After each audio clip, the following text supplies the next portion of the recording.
আমার সামনে দিয়েই হঠাৎ করে এভাবে শত শত মানুষ হেঁটে যেতে শুরু করলো। প্রথমে আমি ভেবেছিলাম হয়তো কোনো সাধারণ প্যারেড হতে পারে, কিন্তু পরে জানতে পারলাম এটা জাপানের 1100 বছরেরও বেশি পুরনো ঐতিহ্যবাহী উৎসব।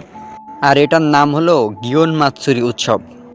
আর এদের পরে থাকা সাদা হাফ প্যান্ট আর যে শার্ট দেখতে পাচ্ছেন, এটাকে বলা হয় ঐতিহ্যবাহী ইউকাতা আর হাপ্পি কোট।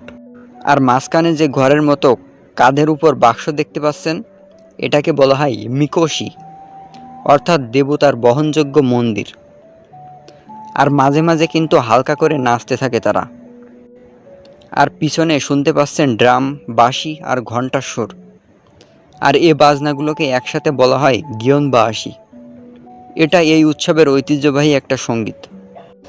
আর এই গিয়ন মাতসুরি উৎসব শুরু হওয়ার মজার একটা ঘটনা আছে, চলেন সেটা জেনে আসি।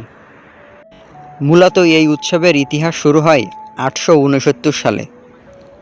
তখন জাপানের কিয়োটোতে ভয়াবহ মহামারী ছড়িয়ে পড়েছিল।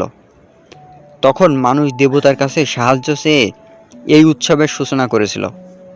সেই ঐতিহ্য আজও একইভাবে পালন করা হয়। আর আজকেও 2026 সালের জুলাইয়ের 19 তারিখে অনুষ্ঠিত হচ্ছে এটি। আরেকটা জিনিস দেখেন, এদের নিরাপত্তার কথা ভেবে পুলিশ গাড়ি নিয়ে পিছে পিছে যাচ্ছে। প্রতি বছর জুলাই মাসে হাজার হাজার মানুষ এই উৎসবে অংশ নেয়। বিশ্বের বিভিন্ন দেশ থেকে পর্যটকরা এখানে আসেন এই অসাধারণ দৃশ্য দেখার জন্য। সত্যি বলতে সামনে থেকে এই মিছিল দেখা আর ভিডিওতে দেখা দুটো একদমই আলাদা অনুভূতি। মনে হচ্ছিল যেন ইতিহাস আমার চোখের সামনে দিয়ে হেঁটে যাচ্ছে। জাপানের ছোট ছোট প্রত্যেকটা জিনিস সত্যি অসাধারণ।